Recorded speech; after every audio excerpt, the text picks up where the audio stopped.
through him before we learn to give Yah praise. You know, it's a travesty because he's been better to us than we've been to ourselves. And sometimes it takes us some time to realize that, right? It does. You know, and I like to refer to this as we developing our own testimony. You know, testimony means we learn to testify, right? We testify to the goodness of Yah, you know, to the goodness of Yah. Because he's been good, whether we recognize it or not, whether we understand or remember or not, he's been good. And man, I tell you, when you come to the understanding that just how good he has been, you know, I was reminded that my wife almost got in a car accident the other day, right? Almost. Deer ran right in front of her. And if you know anything about deer, you hit a deer going at a certain rate, you lose control, and Yah knows what happens after that. You never know how close. Look at how close you are. You never know how close you are. That's why you don't miss an opportunity to praise Yah. You never miss him. When there's an opportunity to praise Yah, you never miss it. You always take the moment, because this could be your last time. This could be your last time. And that's why. Uh-oh.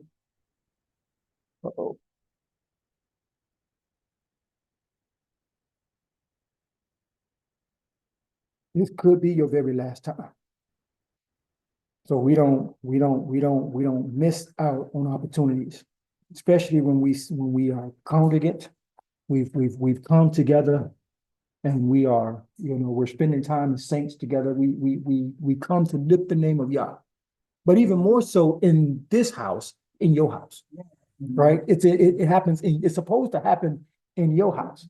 So when you come to this house, you know, you already charged up.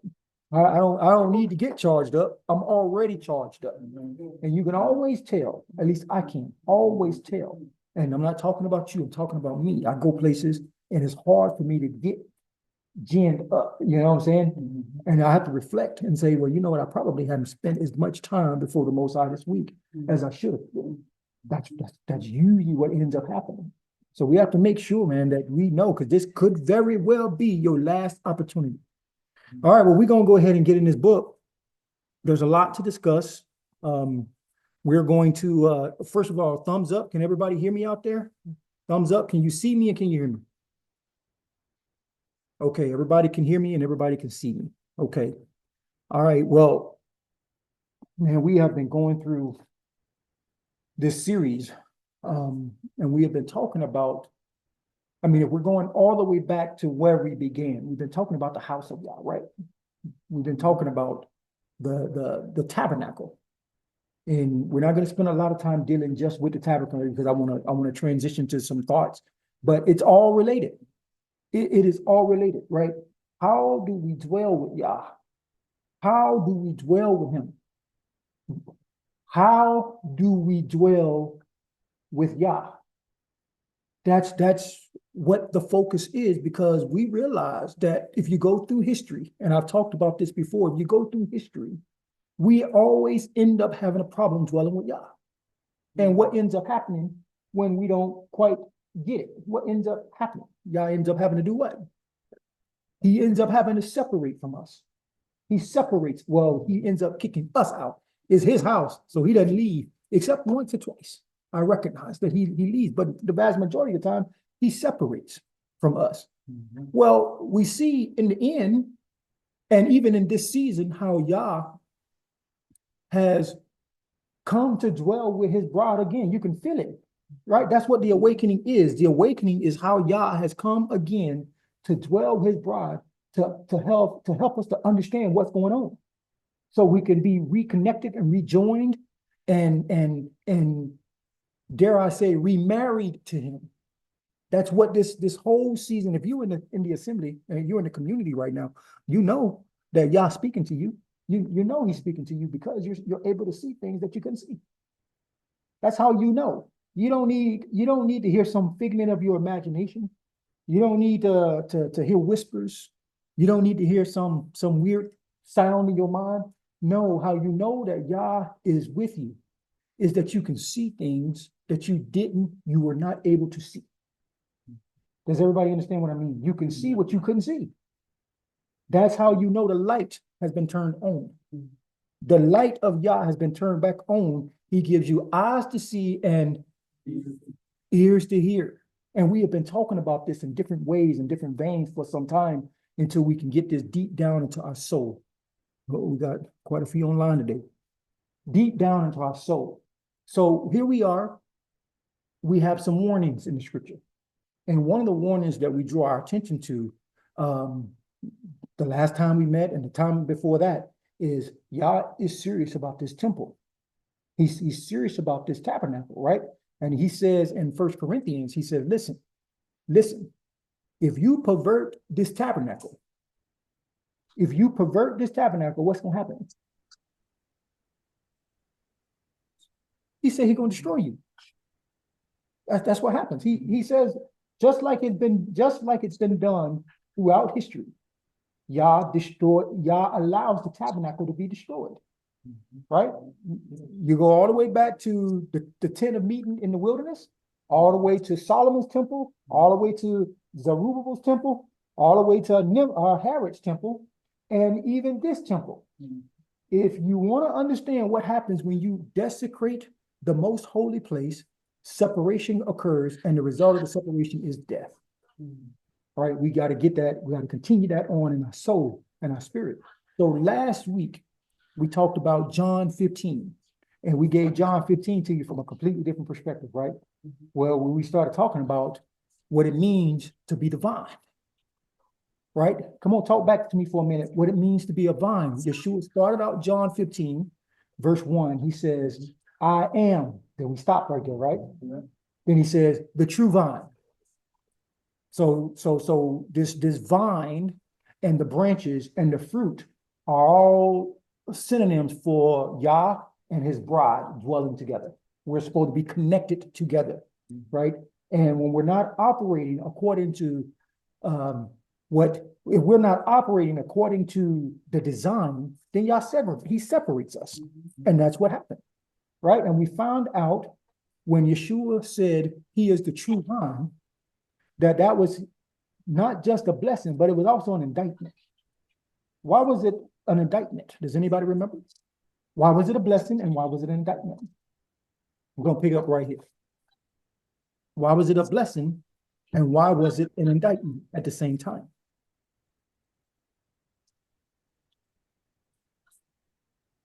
That's an interesting way of looking at it. We don't have to take on being the vine anymore. Okay, that's a blessing. Why is it an indictment? Because we were the vine. And because we were not doing what the vine was designed to do, Yah separated us. But he came as the vine to heal the branches. So now we're not the vine with the branches. He's the vine. He says, I'm the true vine. Does that make sense? He's the vine, right? So we go into Isaiah chapter 5, and I'm just talking until we can get to where we are today. We go into Isaiah chapter 5 and we see how Israel was indeed called a vine. And this vine began to produce a strange fruit, right? Yeshua was like, wait a minute, this vine is not producing the fruit that it was designed to produce.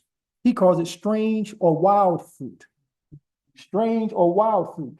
I like how Jeremiah says it. We'll look at Jeremiah. Look at Jeremiah chapter 2. Jeremiah says this. Jeremiah is just like that. He said,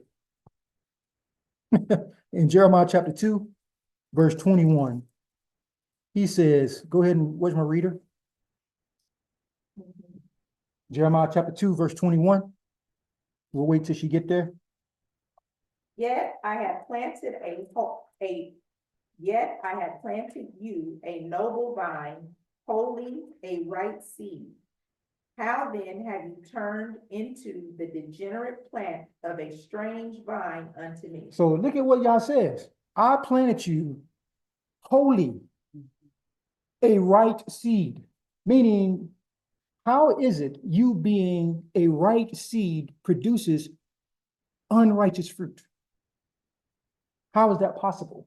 If I planted you and you are producing unrighteous fruit when I made you a righteous seed, there's a problem with that. There's a problem with that. So y'all said, you know what we're gonna have to do? We're gonna have to cut the whole thing off.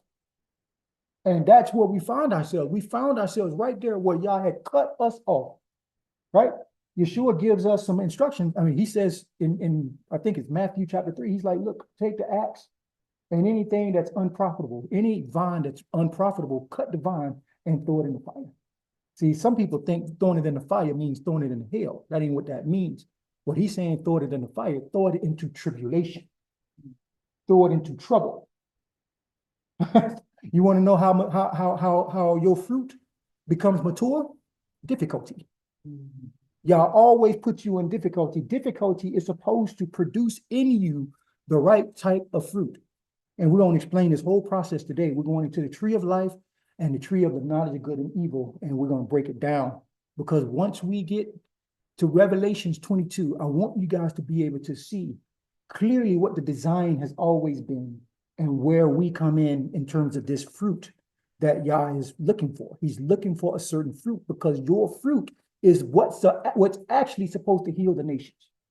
Your fruit, our fruit. If I was to ask you, who knows what the tree of life is? That's a question. Who knows what the tree of life is? Anybody can answer it. Who knows what it is? And what is it a picture of? It's a tree in a garden, right? The tree of life is a tree in a garden. Who else? Just come on, talk. Tree of life, that's a Hebrew symbol. So everybody should be able to jump right in there and say tree of life. I know what the tree of life is. Anybody?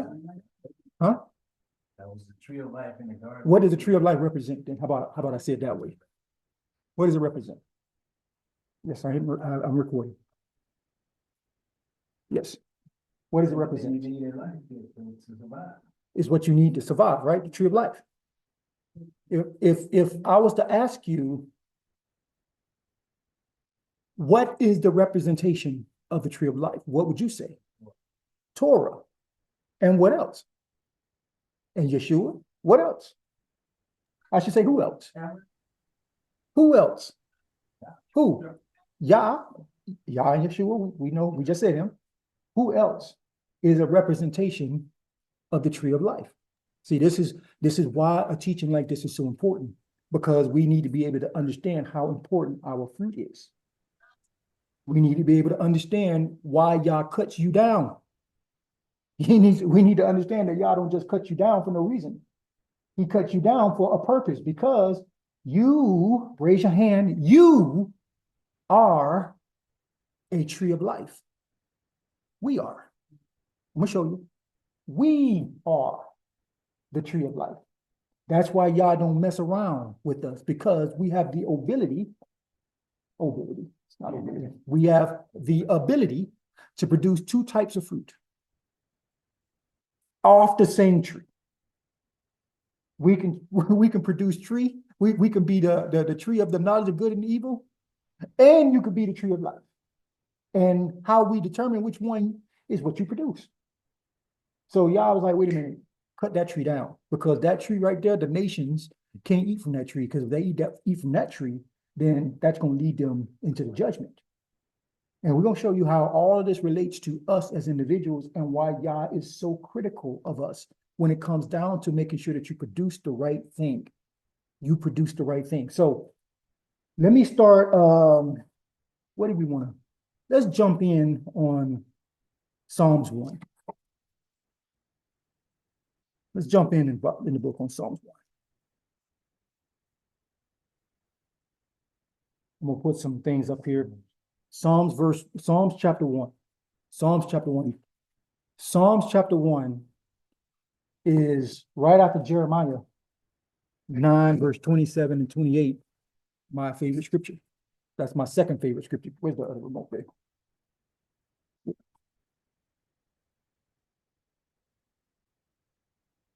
Because I want us to explore words and definitions today because we're gonna define words. Let's see. Psalms 1. Give me 1 second, honey. Let me share my screen. And let's go over here.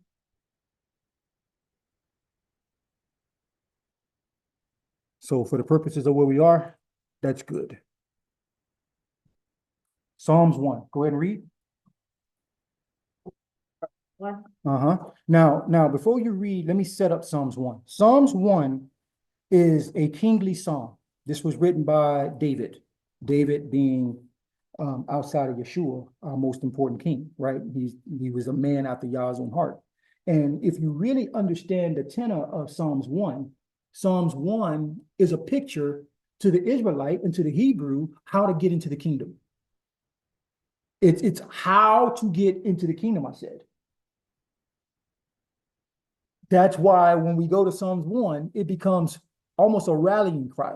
You got to make sure we should all, as a community, attempt to memorize Psalm 1 because it's that important. Memorize it. Listen to what he says. Listen to these words. Blessed is the man who walks not in the counsel of the ungodly, nor stands in the path of sinners, nor sits in the seat of the scornful. But his delight is in the law of Yahuwah. His delight is in the law. See, you know, he ain't eating from the tree or from the law grudgingly, or because he has to, or he's being made to, right? And that's a lot of times we find ourselves, right? We made to, we made to. We do it out of religious habit. It ain't because there's a delight there. Delight means I can't wait to. You know what I'm saying? That's a completely different mindset, right? I cannot wait to eat from the tree. We were talking about today, weren't we? Having a desire, we're hungry for the word, right? Blessed is he who do hungers and thirst after righteousness. And we find ourselves where we ain't hungry, right? We find ourselves in that position where I haven't had enough. Brother Antoine taught for 2.5 hours a couple of weeks ago. I got enough. I'm good, right? Or I read the script 3 days ago. I don't need it today. Now, if you're hungry, it's almost the sensation that you have when you having hunger pains in your belly because you haven't eaten is the sensation that you ought to have when you have not fed on the word of God. Like everybody knows how you feel when you haven't eaten, right? Go on a fast. After your fast is up, you know how you feel. Like, I can't wait to eat. I'm starving. Well, that's the way you're supposed to feel when you haven't fed on the word of Yah. Every day. Every single day. That's how we're supposed to feel. So that's what makes it a delight, because this becomes our desire. Keep reading, Keisha. And in his law he meditates day and night. He shall be like a tree planted by the rivers of water, that brings forth its fruit in its season. Stop right there. Very powerful illustration and symmetry in terms of what Yah is trying to get us to understand. He says he shall be like a tree. What kind of tree? The tree of life. He shall be like a tree planted by the rivers of water. We're going to see all of this when we go to Genesis. Like a tree planted by the rivers of water, that bringeth forth his fruit. When, Keisha? In its season. In its season. Meaning it ain't delayed. It's not tarrying, but when you are supposed to come into your season, you produce fruit. I remember Yeshua going into Jerusalem, and he was looking for a fig. And when he went to the fig tree was full of leaves, but it ain't had no figs on it. That's a picture of a tree that's fruitless. And he's like, tear this one down, because this looks like it's producing fruit, but ain't no fruit on it. In other words, when he was hungry and he went to pull from the tree, there was nothing to sustain him. The tree was basically worthless. The tree was worthless, right? Now, you know where we're going with this. You can feel where we're going with this. The question is, how do we know if our tree looks like it's full of fruit, but ain't no fruit on it? How do you know that? How do you know? We're gonna look at it and we're gonna see it in the scripture today. Because what Yah does not want and what he has designed, he wants a tree that's full of leaves, but more important than the leaves is full of the fruit. Because the fruit is supposed to mean something in your life. All right, it's supposed to mean something. So he says it shall bring forth his fruit in its season. And what shall happen? Whose leaf also shall not wither, Mhm. and whatever he does shall prosper. And whatever he does shall prosper. Now, what I want to show you is when we start looking at this word fruit, right? Up on the screen, you can see here. Everybody can see that, right? Fruit, word fruit, right? It's the Hebrew word pyrade, pyrade. And there are three types of fruit that you're supposed to be producing. Three types of fruit. I'm not going to tarry on the fruit right now, but we're going to get there. But just for knowledge standpoint, look at this. He says fruit that comes out the ground. In other words, that's the fruit that you can see growing on the tree. Like on a nectarine, you can see the nectarine on the tree. That's a type of fruit. But then he talks about offspring, right? Children, like my son. He's supposed to be a type of fruit that I'm producing in the earth, right?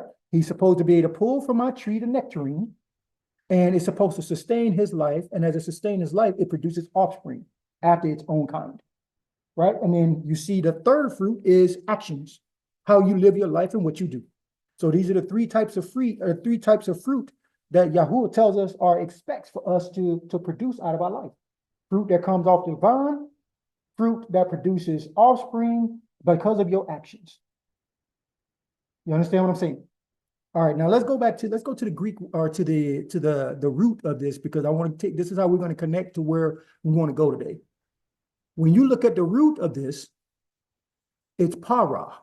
This is the root word, which means here comes out of para. And in order for us to get an idea of what we're talking about here, we have to go back to where this word is first mentioned. Para.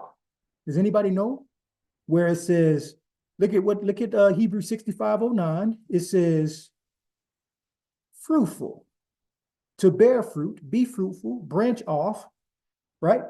So this is a command. So in your mental Rolodex, where do you see the command to be fruitful? In the Garden of Eden.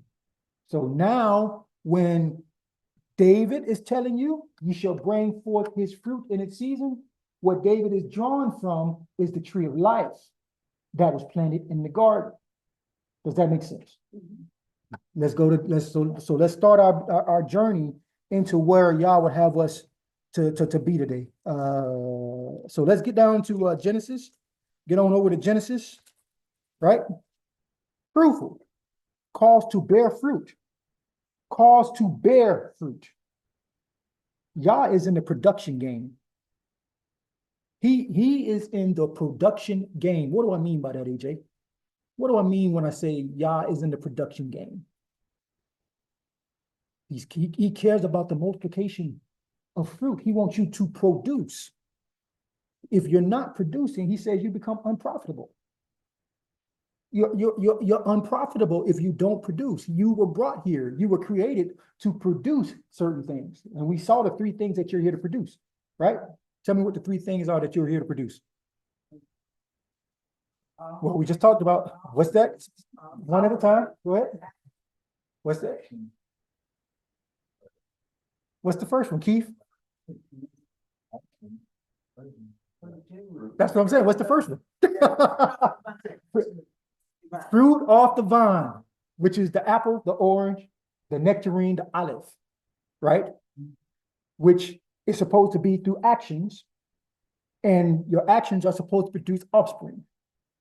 That's the idea that he's got right now. Fruit off the vine, which are your actions, your deeds, your works. And as a result of that, it's supposed to produce after its own kind, children, offspring. That's what Yah is after. He's after offspring that look like him. So Genesis chapter 1, and let's look at this and see if we can't develop this theme so we can get to where we want to be today. Let's go Genesis chapter 1, verse 26 through 29, and then verse 31.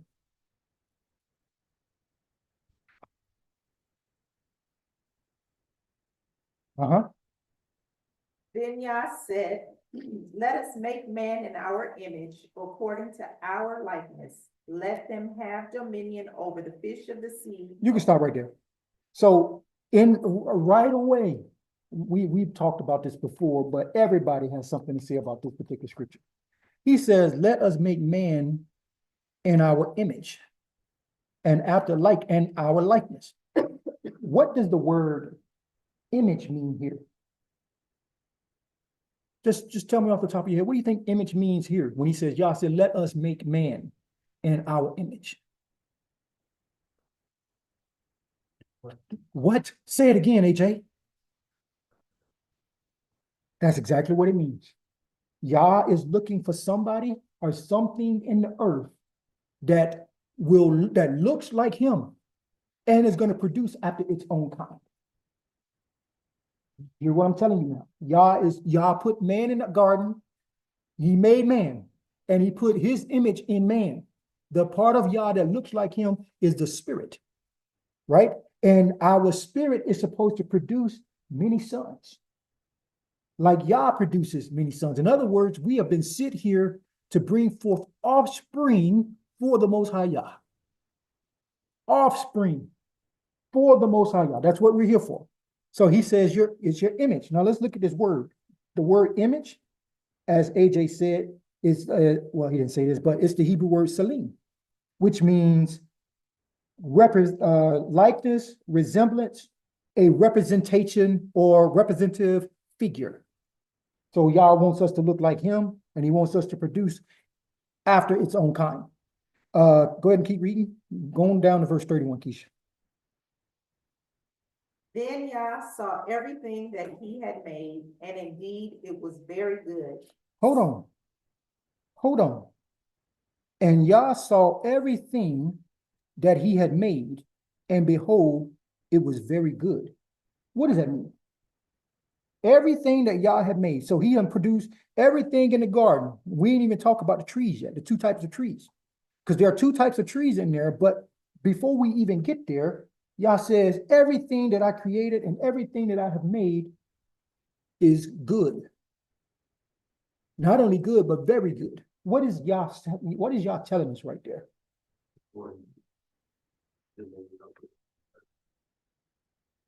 Come closer, son. Come closer. No, I'm just teasing. I'm just playing. That boy, hey, he says before he gave it to us, it was perfect. That word good, the idea behind good and evil, but the idea behind good is functional. Meaning, when I created the earth, it was functioning the way it was designed to function. Meaning there was nothing out of order. Everything, there was no chaos in it. It was functioning. The birds were doing what birds supposed to do. The fish were doing what fish supposed to be doing. The human and the man was doing what the human and the man is supposed to do when I created it. Right? So he said it's good. But something happens. That's what we're going to talk about. What happened? How does this other tree ends up perverting everything else in the garden? Because I told you, you produce two types of fruit. We got to find out which type of fruit you're producing and where it come from. I heard a question mark come up in the spirit, right? He says it was good. Now let's pop on over to Genesis chapter 2. So we just established that everything that Yah created was good. And not only good, but it was very good.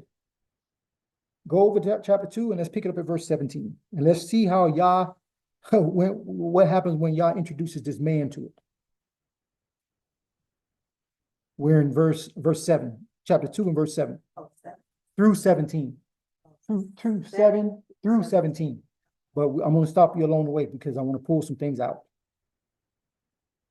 And Yahuwah formed man of the dust of the ground and breathed into his nostrils the breath of life, and man became a living being. Then Yahuwah planted a garden eastward in Eden. Pay attention to this. And there he put the man whom he had formed. Wait a minute. Let's spot right there. So Yahuwah creates a garden and he puts the man in the garden.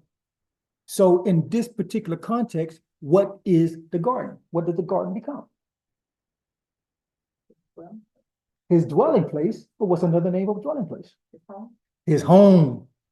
So the garden of the man is the where? The home. Just roll with me. The garden of the man is the home. Let me say it another way. Yah designed the man and put him in a house. The garden is the hedged place. And Adam was responsible to keep and to shepherd and oversee his home, the garden. Now, let's look at this word for garden. Somebody tell me what the word garden means, and let's look at the Hebrew letters, because there is a little bit of a nugget that's going to pop up here. Let's go. Let's take a look. Maybe I could put it up on the screen. Genesis chapter. It means gone, right? Now, what is gone in the Hebrew? What is the two letters there? Gimel. Noon. Gimel and noon. So what does the Gimel represent in the Hebrew? Come on, guys. I mean, you guys got your chart. You don't have your chart? You guys, every time we come to the Shabbat, make sure you have this chart. This one right here. Put it, like, you see how I got mine? I got it in my Bible, so I never forget it. It's all, I just got to tape in a page that don't have nothing on it, so I can always be able to refer to it. Gimel. Gimel. It means camel. What? What else? Is that a big? Let's stick with Gimel for now. Gimel is, so Gon has two Hebrew letters tied to it. It is Gamel and Noon. The Gamel and the Noon. So Yah puts the man in a garden, and something is supposed to happen. The garden is supposed to be proving ground for the man. So you have Gamel and the Noon. The Gamel represents what? Look at the last two statements in there. So you got a camel, something lifted up that rises from its knees, self-will and pride. Self-will. The Gamel always represents pride. Self-will and pride. What does the Noon represent? We're gonna bring the two together. Just roll with me right now. Gamel and pride. Gamel and Noon. What are we talking about here? The word for garden. Seed, fish, and life. So what does the seed, the fish, and the life represent? We didn't talk about this before. The vine, Fruit. it represents fruit. It represents offspring. In other words, it represents us, right? The noon is always a representation of the heirs of the promise. So Yah puts us in a garden, which is our home. And while we're in the home, we're supposed to be working out self-will and pride. It's gonna come together. Just bear with me. I'm trying to get the word so I can show it on the screen. What is this thing right here? Garden. All right, so you see the Gamel right here and the Noon. Gamel represents what, Keisha? Self-will and pride. The Noon represents people, offspring. So what Yah is telling us is he created a garden. And in this garden is where self-will and pride is going to be worked out.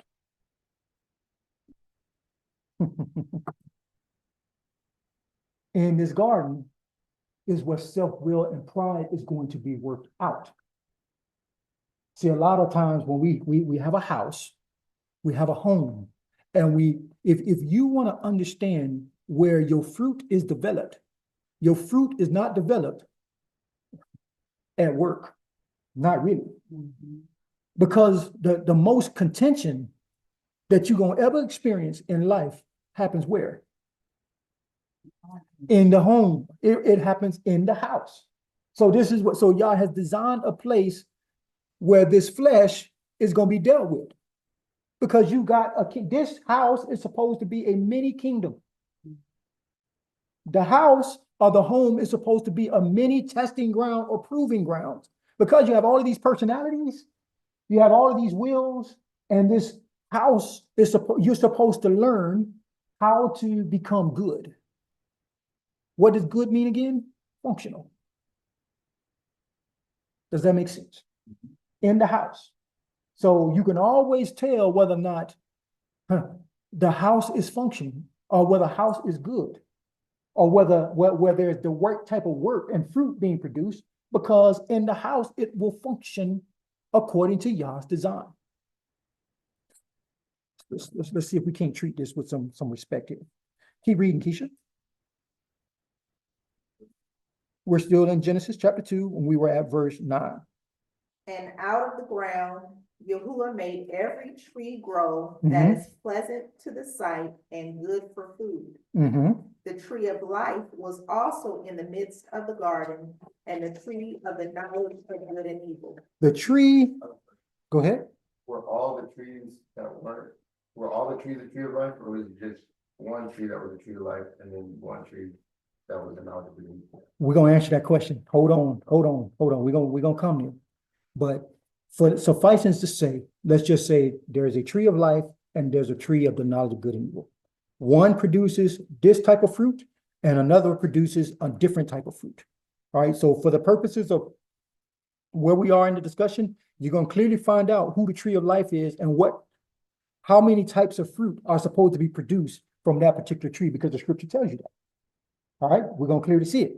So in here, you say the tree of life, also in the midst of the garden, and then you have the tree of the knowledge of good and evil. Let's treat the knowledge of good and evil. What makes the tree that Yah tells us to stay away from good and evil? AJ told us something earlier. When Yah gave it to us, it was perfect. Everything was perfect. But something happened to the tree that caused the tree to become good and evil. And we're going to see it in the script. Something happened to the tree. So the question is, what do you think causes the tree to be both good and evil? The fact that it's mixed. This type that is, the fact that, say that again. The fact that it's mixed. The fact that it is mixed. So Yah created a tree and it was good, but it was twisted to produce evil. Knowledge, which is information, that was good, that had been perverted to twist it to bring evil understanding or result. Yah say, stay away from this tree. And let's see where it came in at. Let's see if we can. Let's just get to it. See where it's at. So in the book of Enoch, and I didn't tell you guys our brother said, you didn't tell us to bring our book today. In the book of Enoch, watch this right quick. Let's see. And this is one of those things. What I'm going to tell you here is Brother Antoine's perspective. I can be persuaded otherwise, but here's my perspective. So we're going to go to the book of Enoch, and I'm going to show you something on how this tree got good, got evil. Because there was knowledge that was starting to flow, and that knowledge became twisted. And let's see what happened. So on the screen, I took the liberty to pull 2 chapters out of the book of Enoch. Enoch chapter 8 and Enoch chapter 9. Now watch this, because you're going to be able to see how Yah created a thing and how what Yah created became twisted. For example, in chapter 8, look at what it says here. It says, and Azazel taught men. You can look at it on the screen too, AJ. It's all good, Doc. Hey, look. He says, Azazel, one of the watchers, taught men to make swords. He taught men to make swords and knives and shields and breastplates. Stop right there. Before Azazel taught men to make swords and knives and shields and breastplate. It was just metal. Right? Look at what's, and made known to them the metals of the earth. So Yah created metal on the earth, but look at what twisted. The watchers came in and began to take what Yah did, which was good, and began to pervert it. You see it? You understand what I'm saying? So Yah created the earth, and everything on the earth functioned the way it was supposed to be functioning. But then the watchers came, who was supposed to have been teaching us to eat from Yah's tree. They took from Yah's tree and began to twist it. And now check this out. The only time you need swords, knives, shields, and breastplates is when you go to what? War. The question is, why would man be going to war and learning about war right now? It's just Adam and his children. That's it. See, this is through, I mean, you can see Genesis 6 all the way happening on what twisted and what caused. You got a tree, which is nothing but knowledge. That's all it is. The knowledge of good. Yah created, it was functional. And it became evil. You see what I'm trying to, you see how I'm trying to splice this so you can see, and I'm using this chapter 8 as an example so you can see Yah created the earth. And on the earth, you got metal, gold, bronze, steel, silver, all of these different things. But wicked, perverted knowledge took Yah's design and began to twist it.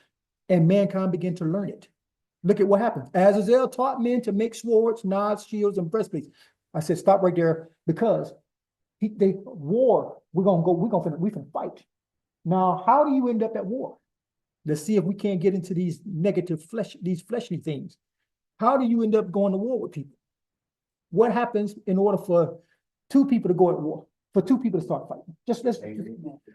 Wait a minute, hold on. Disagreement, which produces what, AJ? Which produces anger. You see the flesh coming in here?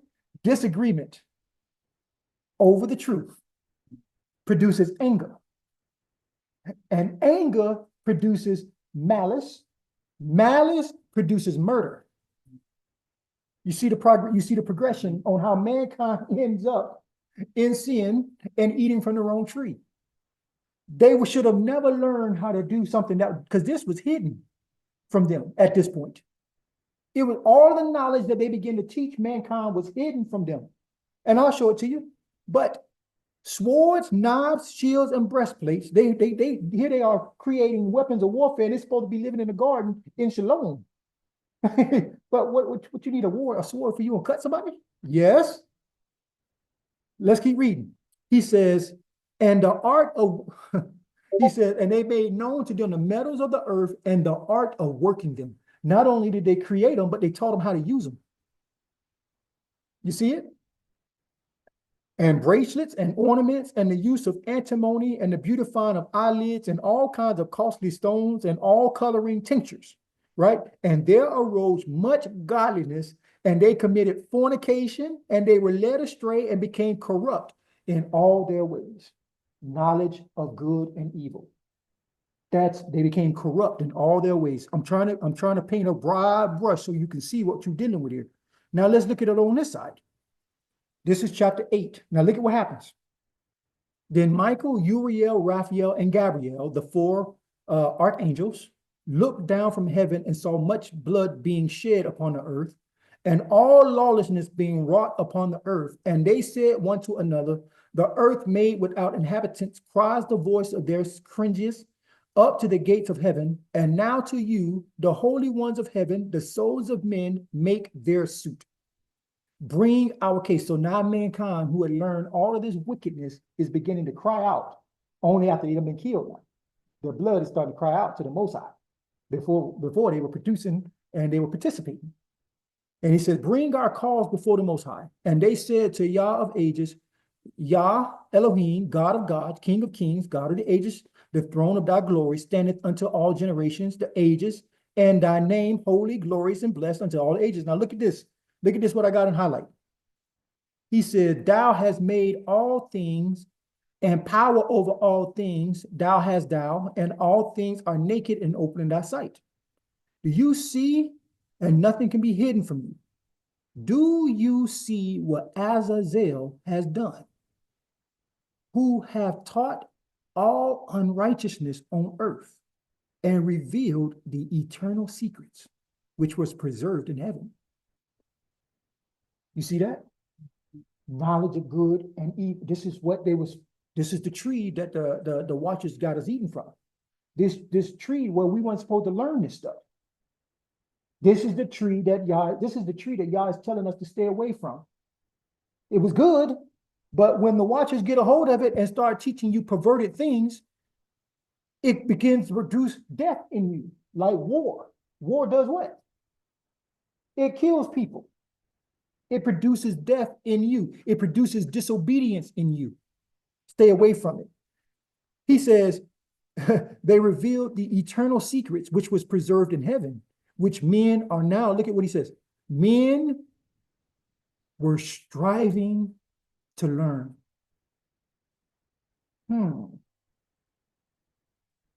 Two trees, knowledge of good and evil, tree of life.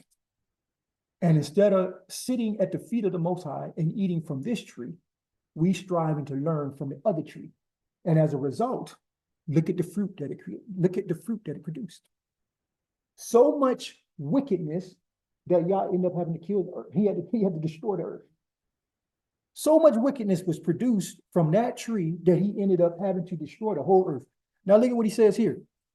And Semjaza, to whom thou hast given authority to bear rule over his associates, and they have gone to the daughters of men upon the earth, and have slept with women, and have defiled themselves, and revealed to them all kinds of sins. If you continue on reading, they're going to tell you that it was Semjaza that taught Adam to sin. Meaning he's the one that Hasatan used to influence Eve. And that's how sin entered into the equation. They ate from the wrong tree, and they don't tell you what the sin is. It just tells you that she ate from the wrong tree. And that tree produced death. Don't tell you what she did or what they did. It just tells you that this is what it produced. But we do know that they ate from the wrong tree, and the seed that came forth out of her was death. Does that make sense? So this tree, wisdom, knowledge, understanding, that's what comes, that's what we're supposed to be gleaning. But in this tree, it produces both good, and it's twisted to produce perversion at the same time. So Yah tells you to stay away from it. All right. Now let's look at the tree of life. We're still getting to the fruit. Let's look at the tree of life. Let's move over to, I bet we can stay where we are. Go ahead and read verse 9 again. Genesis 2 and 9. Uh-huh. And out of the ground, Yahuwah made every tree grow that is pleasant to the sight and good for food. The tree of life was also in the midst of the garden, and the tree of the knowledge of good and evil. So in the midst of the garden is the tree of life. And this is a picture of, we've heard this cliche before. You are. Say it again. What you You are what you eat. What does that mean when we say that? You are what you eat. What do you mean when you say that? What are you actually implying when you make a statement like that? That the things that you consume will reproduce and show themselves. Right. Right. You eat sugar all day. What's going to happen? It's going to produce diabetes. Right? You eat carbs all day, then it's going to produce fat. You're going to be swollen. So you literally are what you eat. So we're supposed to be eating from this tree. Now we understand what the tree of the knowledge of good and evil is. Let's look at the tree of life. So if I was to ask you again, and I know I'm going to reset a question that I asked you earlier. I'm just trying to lay down some academics here. So tree of life, what are we actually talking about here when you say tree of life and what we think about? Tree that constantly reproduce, but what does it reproduce? Say it again, AJ. Righteousness. Remember, Yah told us that we're supposed to be made in his image. And if we're supposed to be made in the image of Yah, then we're supposed to be made in his likeness. And we know that Yah is righteous. So that's what's supposed to be produced in our life.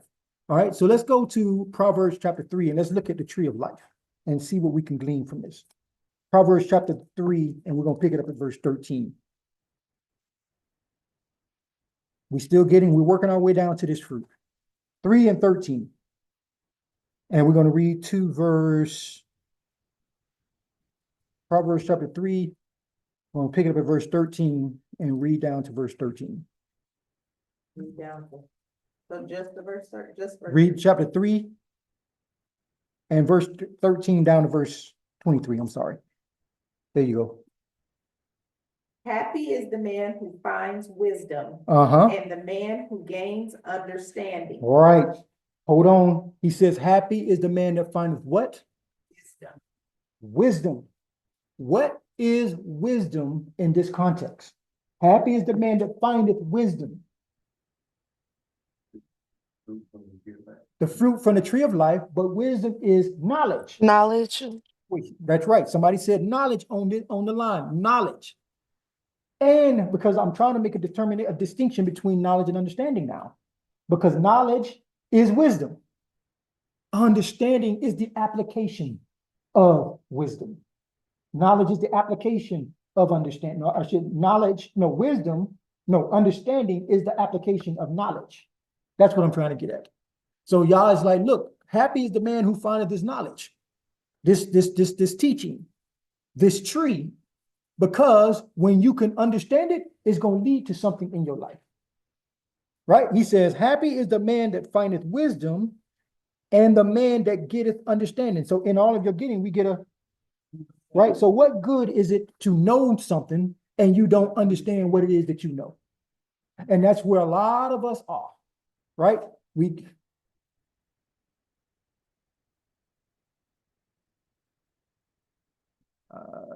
Stop share. That's where a lot of us are. We learn something. We learn the law of God, but we don't take the time to gain understanding in regards to what we learn. So we read it and we take the letter, but we don't spend enough time meditating like Psalms 1 tells us to do. That's the whole point of meditation. Meditate on the law day and night. When you meditate on the law, Yah begins to give you practical understanding about what it is that you meditate on. So you read something and it don't do anything for you. When you read it, you just take a scripture and you read the scripture. Well, my dad say, or Elder Antoine say, or Brother Pete, read this. You need to study this. And you read it. You got one time you read over it, and that's it.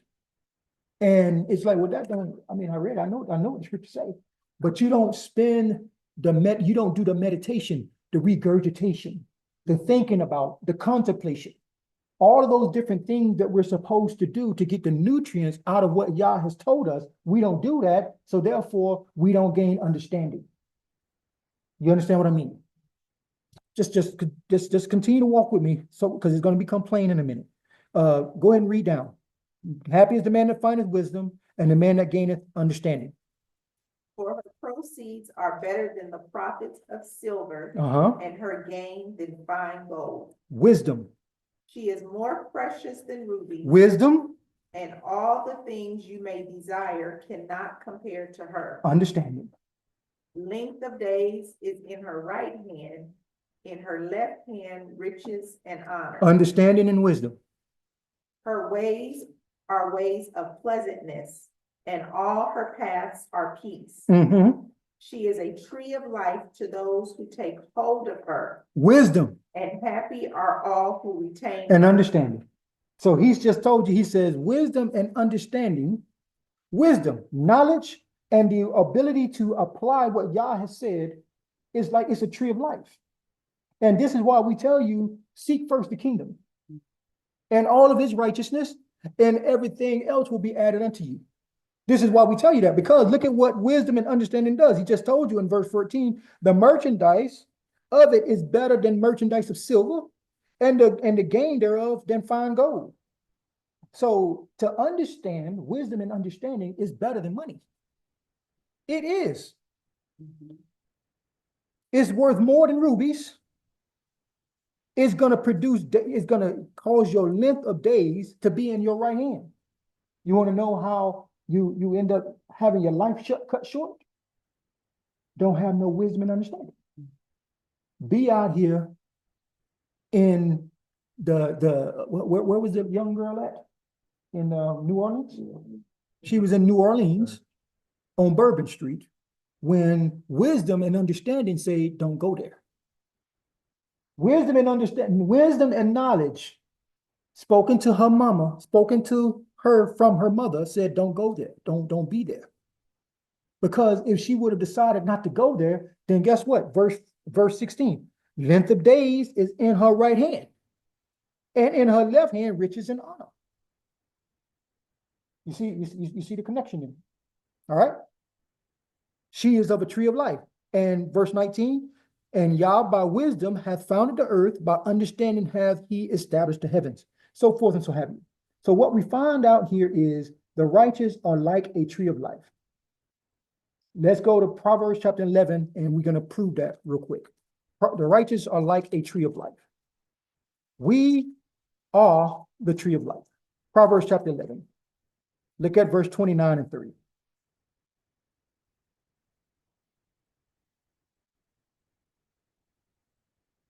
Go ahead. Remember what we talked about, how Yah set you in a garden, and your garden becomes your home. Chapter 20, Proverbs 11, verse 29 and 30, you're going to emphasize that real quick. He who troubles his own house will inherit the wind. Stop. What does that mean? Hey, he that troubles. Listen to what he says. He says, he that troubles his own house, meaning you are the one that's causing strife and contention in your own house. The garden. Yah sets you in a garden, and he tells you to work this garden, and you're supposed to produce fruit in this garden. But he says, when you are in this house, if you are the one that troubles the house, you shall inherit the wind. Meaning, when you look around, you're going to have nothing. You've lost your offspring. You've lost your inheritance. You've lost your peace. You've lost your joy when you are the one that's responsible. That's what he's talking about here. It's a garden. It's a garden. What we're really talking about here is how do we dwell together with Yah? Because you got two elements or two aspects of walking in the kingdom, correct? The vertical relationship and the horizontal relationship. And he said the first is likened unto the second. So if you want to get Yah to leave your house, your garden, run afoul on either one of those aspects. Don't take care of either one of those extremes. The house of Yah, where he's supposed to be worshipped, and then the horizontal relationships where we're supposed to exude a certain lifestyle. Let's keep talking. Let's keep walking. He says, he that troubleth his own house shall inherit the wind, and the fool shall be servant to the wise of heart. Now let's look at this. I thought this was funny. Let's look at this. Let's look at this word real quick. Proverbs chapter 11. 29. This will help us. Look at what he calls a fool.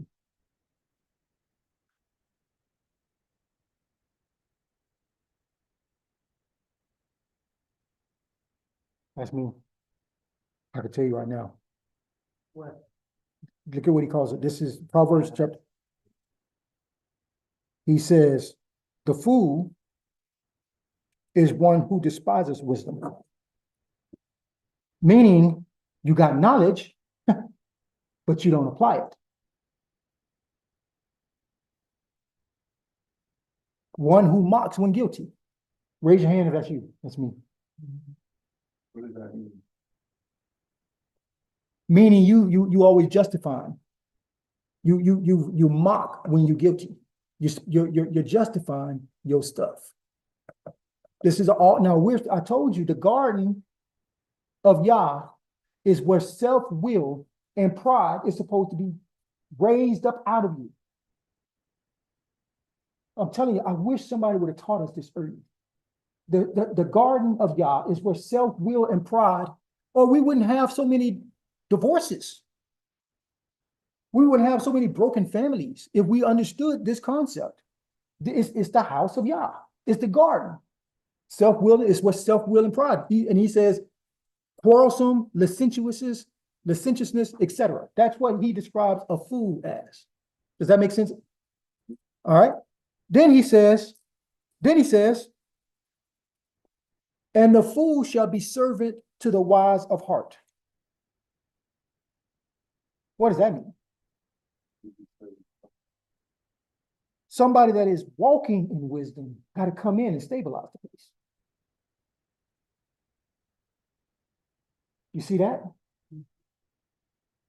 Now, verse 30, that's the context, because we are the tree of life. How do you know that? Look at what the king tells us. He says, verse 30, the fruit of the righteous is a tree of life,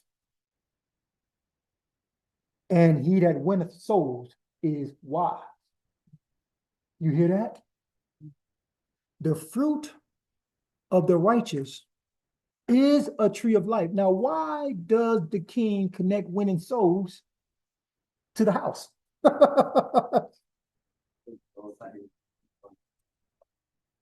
He talk about the house, though. Talk about the house first, because you can't win no souls in the marketplace if you are not operating functionally in the house. That's what I'm trying to get you to understand. See, it doesn't do us any good to be able to talk about judgment, hell and high water, all of these different external things, if we as a community don't understand this. We are the tree of life in the garden. Yah set Adam in the garden. Garden is a picture of the home, and the home is the place, according to the letters, where self-will and pride are lifted up for the seed. You see that? I mean, we going back, I'm telling you, I'm going back through my childhood, and I'm looking at all of the things that have gone wrong in my childhood and all of the stuff where we walk contrary. My mom, my father, I'm looking at my own life now, where I see all of the contention and the strife that as the leader of the house, I was operating in. As the mother of the house, she was operating in. But Yah's like, look, I ain't letting you move forward as a community until you begin to work this thing out. You got to work this thing out. Why? Because that's what happens next. Look at what is supposed to be produced out of this construct. In the book, we're going back to Genesis now, so we see clearly who is the tree of life. Raise your hand. You're a tree of life? Are you a tree of life? You're a tree of life, right? We are a tree of life, and we ain't even got to the fruit yet that comes forth out of the tree of life. Look at what's supposed to come forth out of the tree of life. Go back to Genesis chapter 2. Right on time, Holy Ghost. Thank you.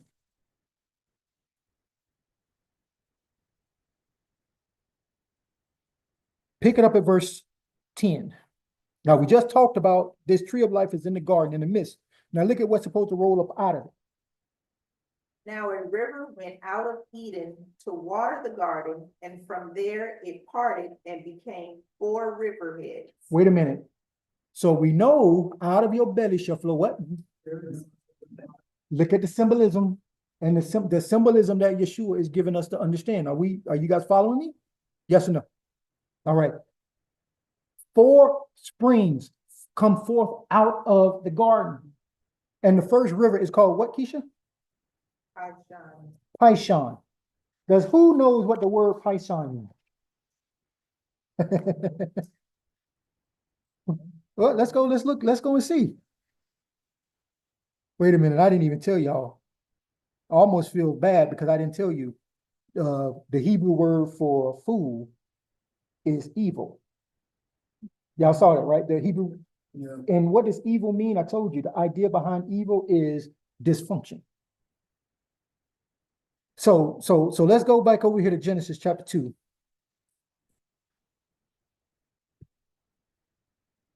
And let's look at this word for Pison.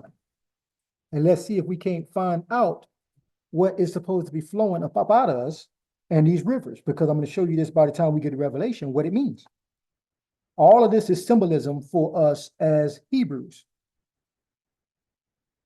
Pison means, somebody said what? Pison. Now, one of the rivers that flows out of the house, out of Egypt, out of the house, is increase. What does increase mean? So when Yah says, he says, when you are, he said, he that rules little, well, I will make you ruler of much. So what he's trying to get us to understand in the house, when you begin to manage the affairs of the home, of your house, we didn't even start talking about the players yet, but just the affairs of the home. Everybody operating in according to what Yah has told you, producing the right type of fruit, which we'll discuss. Then increase comes into the house, out of your bellies. The rivers supposed to come, increase. Now let's look and see what kind of increase comes up out of this river. It is the one which skirts the whole land of Havilah, where there is gold. What comes forth out of the belly, out of this land, and out of this garden? We shall come forward as what? We shall come forward as pure gold, because that's what the river flows of wealth, and the pureness of heart comes forth out of you, and it's supposed to make you rich. That's what he says, right? He says, out of this one comes pure gold. And there is bdellium and the onyx stone. Does anybody know what bdellium means? Bdellium. I think bdellium is a sweet smelling plant. It's an herb that smells good. Now contrast that to the fruit that was coming up off this wicked vine, right? Remember what we say that word fruit that came forth off the wicked vine was a stinkberry. That's what it was called. It was called a stinkberry. I'm serious. You don't believe me? We'll look at it. It's called stinkberry. So here is bdellium means aroma or sweet smelling aroma. It says,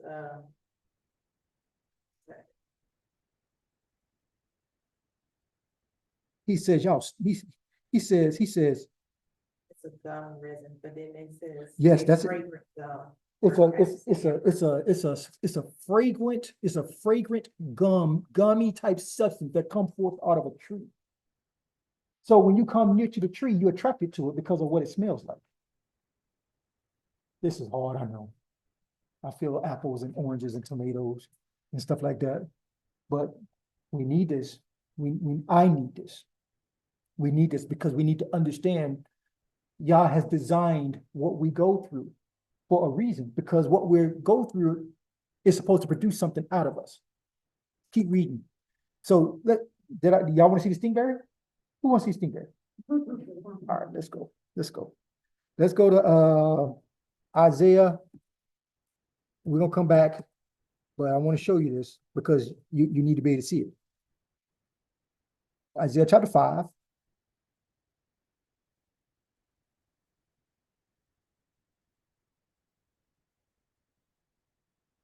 Planted, choicest vine, built, wine pressed therein, looked grapes.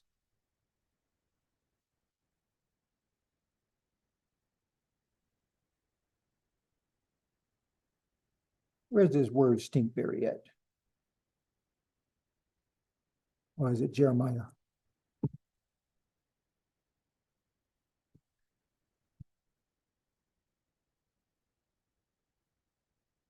We just in Bible study. We'll be all right. We'll get through it.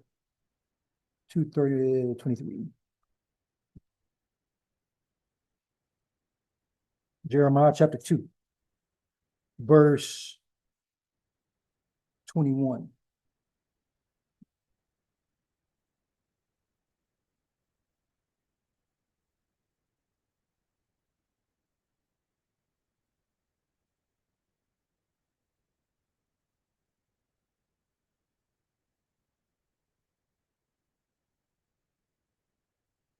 Where's this fruit? I'm looking for it. I forgot to write it down.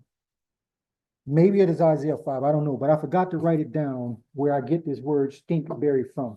But that's what it is. It's I can't remember what scripture that I used, but that's the type of fruit that Yeshua or Yahuwah was calling us. He called us a stinkberry. And I wrote the definition down. And listen to the definition. I just can't remember exactly if it's Isaiah or if it's Jeremiah, but I'll get it to you in the chat. It says a stinkberry refers to the fruit produced by a ginkgo tree, specifically the female ginkgo biloba, which has a very strong, unpleasant odor, often compared to animal excrement. This berry, which looks good on the outside, the blackberry, right? It looks good. But when you get close to it, instead of it smelling like the gummy residue of the tree that y'all is trying to produce out your life, it's got this animal poop smell to it. It's a ginkgo biloba. It says, due to this smell, people commonly call them stinkberries, despite the edible nut contained with the fruit's fleshy out layer. So you can eat this fruit, but one of the first things, now listen to this now. Who does this other than me? One of the first things that I do when I'm finna eat something that looks foreign to me, when I'm finna eat something that's foreign to me, one of the first things that I do is I smell it to make sure it don't smell funky. And that's what y'all had in mind when he called us you foreign. You are instead of this gummy residue where you smell good, when people come close to you, see, they can't smell it until they get close to you. It's like, my wife says this all the time. You never know what happens in people's houses. You never know what happens until you get close. When you get close, people then can begin to, wait a minute, this is foul. Something is foul about this. And that's why we try to be, my wife gets on me sometime about this, but we try to be transparent. Transparent means you know what goes on. We ain't trying to hide nothing. We know what goes on, because I need you praying for us. I need you praying for us, because we here to help each other. We're not here to just call each other out or to talk crash. We're here to pray for each other because we make it together. And all of us are on the spectrum. We are all on the spectrum. Some of us are behind others. Some of us are in front of others. But believe me, we all started out in the same place on the spectrum. You started out. And and this is going to help some people. The greater the calling, the slower the spectrum. Well, I'm going to tell you something. The greater the calling, the slower the wheel. See, some of us get through these seasons so quick, it's almost like you ain't go through nothing. But y'all make some of us percolate through this thing for a while, because the roots have got to dig deep in you. They got to go deep, because you got to be the type of tree that don't do this right here because of your calling. That's why in Psalms 1, he talks about, he's like, this tree has been planted by the rivers, and where the roots have gone down deep. You understand what I'm saying? Deep tree. Your tree is deeper than most. They don't get deeper than yours. They don't get deeper than yours. Because you got to be the type of tree that when the winds keep blowing, you don't move. You stay steadfast, unmovable, always abiding in the word of Yah. That's how you know where you at on the spectrum. What I'm trying to do is encourage you. Stay with it. Just stay with it. It's tough. I know it's tough, but just all of us are we're all some point on the wheel. Just stay with it. Now look, oof, I almost feel happy right there. It'll make myself happy. Let's go back to Genesis chapter 2 and let's finish up and look at these other 3 rivers, and then we're gonna go and look at what's supposed to come off all these trees, and then we'll be done. We're back at Genesis chapter 2, and we're at verse 13. Go ahead, Keish. The name of the second river is Gihon. Uh-huh. It is the one which goes around the whole land of Cush. Mm-hmm. The name of the third river is. Wait a minute. Let's explore. What does Gihon mean? What is Gihon? You guys that are out there in land, we're in Bible study. What does it mean? Bursting forth. What's supposed to be coming up out of the house are rivers of living water. The first river that's supposed to be coming forth out of our house is increase, production. The second one, burst forth, right? Isn't that what Gihon means? It's like it just bursts, it spills all over the place, all over everybody. It waters everything.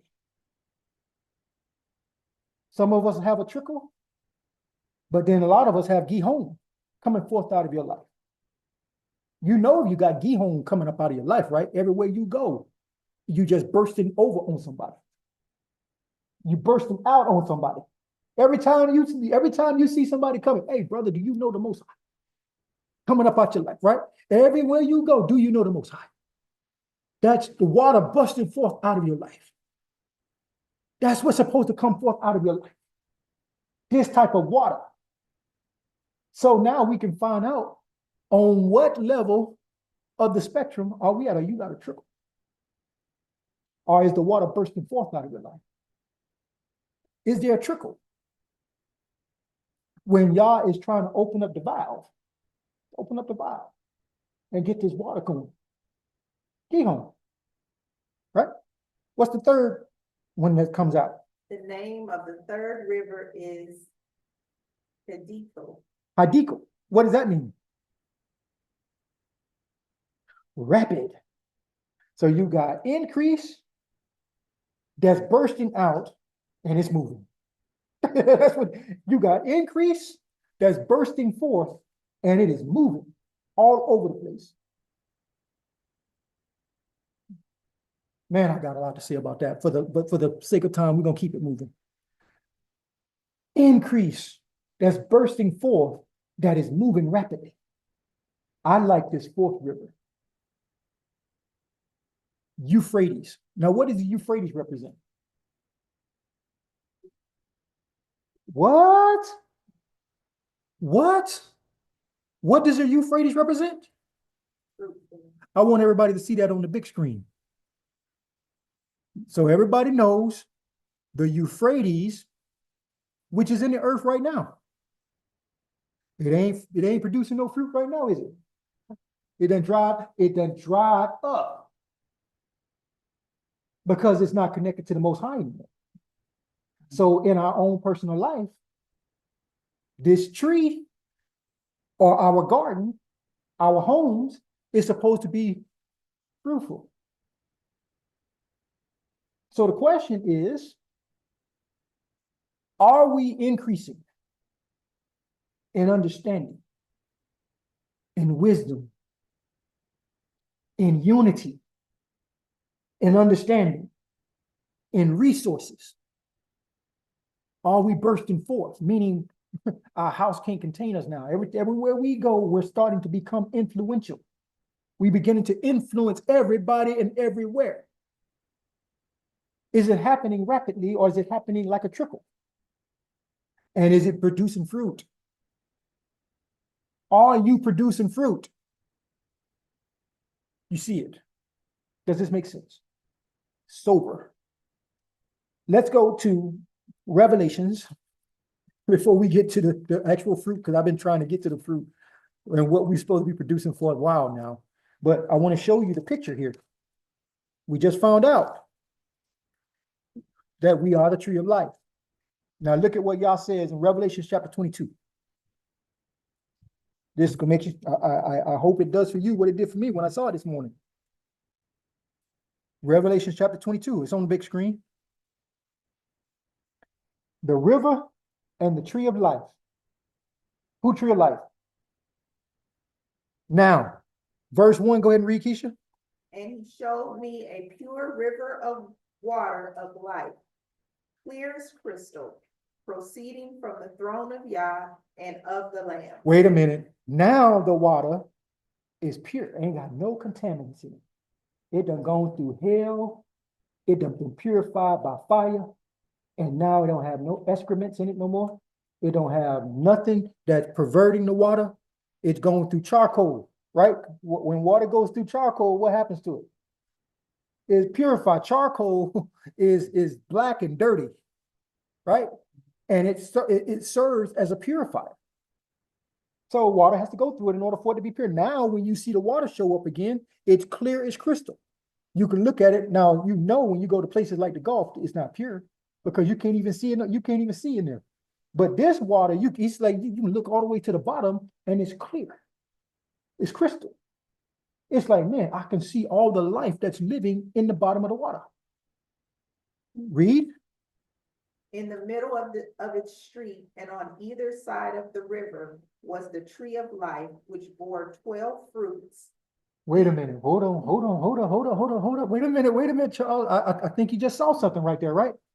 Keith, what you just saw there? You just saw the tribes in there.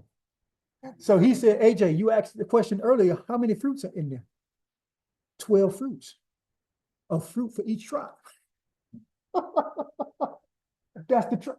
It's always and all the time about the people. The tree of life becomes us. Now you begin to understand why Yah is serious when this thing is not operating the way it's supposed to, and why he quit to turn it down and cut it down. Because what are the 12 tribes or the 12 fruit supposed to do? Read. Which bore 12 fruits, each tree yielding its fruit every month. The leaves of the tree were for healing of the nations. Wait a minute. So you mean to tell me that Yah has put us through hell and high water to purify us, to cleanse us, for us to become the tree of life, so we can be the fruit that the rest of the nations come and eat off of? You see it? Can you understand now why it's so difficult for you? Y'all is like, y'all ain't producing the fruit that you're supposed to be producing. Cut it down and start over. Oh, you still ain't got it? You got to go cut it down and start over. Oh, you didn't learn. Let me put a little ache on you. In your body, all hurt, beat down. You got trials and tribulation. Things ain't going right for you. Why? Because that's the pruning or the cutting down of the tree and starting over. And every time you start over, it becomes a new beginning. Well, okay, let me see if you're going to produce the right fruit this time. Why? Because ultimately, the nations are supposed to be pulling from your tree. Does this make sense? The nations. If the people that live in your house can't pull from your tree, then how can the nations pull from your tree? Y'all ain't gonna allow it, because guess what? If the nation pulls from your tree and you're undone, guess what that is the equivalent of? The tree of the knowledge of good and evil, and it don't bring healing. It brings more perversion. Let me break this down. And the next time we meet, we are ready now, after having said all that, to go into the fruit. Let me say it like this. Yah has been trying to get this vine that he produced and put in his house for the sole purposes of development and crushing and mentoring, so it can produce more fruit. That's what he's been trying to do. But because we keep disconnecting from the vine, the fruit that's coming up off the tree is foreign, and it doesn't look like the seed that's been planted in the ground. So y'all's like, wait a minute, just start all over again. Pull the weed up, and let's start all over again. Put the seed in the ground. And let's see if the seed can produce after its own kind this time. Does that make sense? All right. Now, what is the fruit? And this is just a teaser into the next teaching. What is the fruit that's supposed to be coming forth off the tree? This is why we keep getting disqualified. This right here is why we keep getting disqualified. Because every time Yah puts a difficult situation or a trial or a tribulation or a pressing, it does not solicit the right kind of fruit because we keep walking in the flesh. So you never know what kind of fruit is going to come forth out of your life until difficulty comes. That's why you need pressure. You need difficulty. You gotta have these things. Sometimes it looks like a situation in the house. Sometimes it's pain. Sometimes whatever the situation may be, it's supposed to cause pressing. So the fruit that you have in your life comes forward. And in that moment, see, you help me walk. You can never tell what kind of fruit is going to manifest until you get to the difficult spot. And we have a choice. We can either produce good fruit in the moment. It doesn't work if you produce the fruit after the moment is up. Because the nation or those that live with you need to be able to see the fruit manifest itself when they need it, not you. The fruit has to manifest itself when they need the fruit, because you are supposed to be the tree. So when we get into situations and moments, and I need grace, but you offer me anger, guess what? I pull anger off of your tree when you had the opportunity to solicit off of grace. And as a result, I get sick. That's why Yahshua and Paul keeps telling us over and over and over again, they that walk in the spirit, these are my sons, but don't pursue the lust of the flesh. When you produce the lust of the flesh, it's going to produce after its own kind. And when it produces after its own kind, people are going to get sick when they pull from your tree. Does that make sense? We're gonna stop right there, and we're gonna pick it up. You see why I just couldn't jump to fruit. You can't just jump to fruit, because you need to be able to understand where the fruit comes from, trees, and all of that other stuff before you can get to the fruit itself. And we're gonna get into Galatians chapter 5. We're gonna get to Colossians chapter 3, and we're gonna talk about it, and we're gonna see the end of a matter. Because the end of the matter is going to be how we all dwell together in unity. This is what Yeshua says, and I'm going to close on this statement. By this fruit shall the nations see that you are my disciples. By this fruit. That you what? Love one another as I have loved you. That's the only way. That's the only way where in difficult moments, in hell and high water, we don't abandon each other. We're long-suffering, we're patient, we're kind. When it's hard, and the nations are looking, how in the world, what are they doing that produces this? When this dude deserved that, they offer this. How is that possible? They have grabbed a hold of wisdom, and wisdom have produced a different fruit in them. And that is what's going to cause the nations to be healed. Does that make sense? That's what causes all of us to be healed. My wife doesn't need me to fight. I don't need to fight force with force, do I?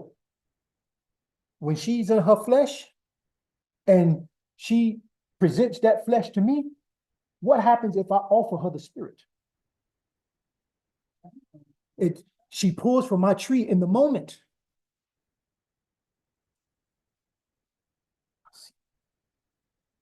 I did that. I did that. I'm sorry.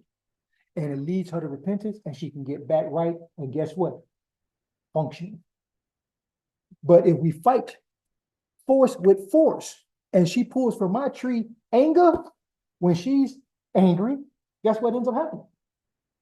We go to each other's corner, and over time, the enemy is messing with both of us. Anger leads to discontentment. Discontentment leads to receipts being kept. Receipts being kept leads to your receipts are higher than mine. Your receipts are higher than mine ends up, I don't want to be with you no more. I don't want to be with you more, ends up in divorce. And that's what ends up happening to us as a community, just like that. Just like that. But Yah is telling us that we are called to a different standard. We are called to a different standard. As the community of Yah, He has called us to produce good fruit. And when she offers me, or when I offer her bad fruit, which I oftentimes do, trying to get out of it though, I'm trying to learn and work it, but I'm offering, she makes me mad or frustrated or whatever. And now I'm walking in my flesh and I'm giving her what my flesh produces. And she is being forced to pull from that tree. When in that moment, I could be the leader or the righteousness or the tree of life and offer her tree that will bring life, offer her fruit that will bring life and not something else. Does that make sense?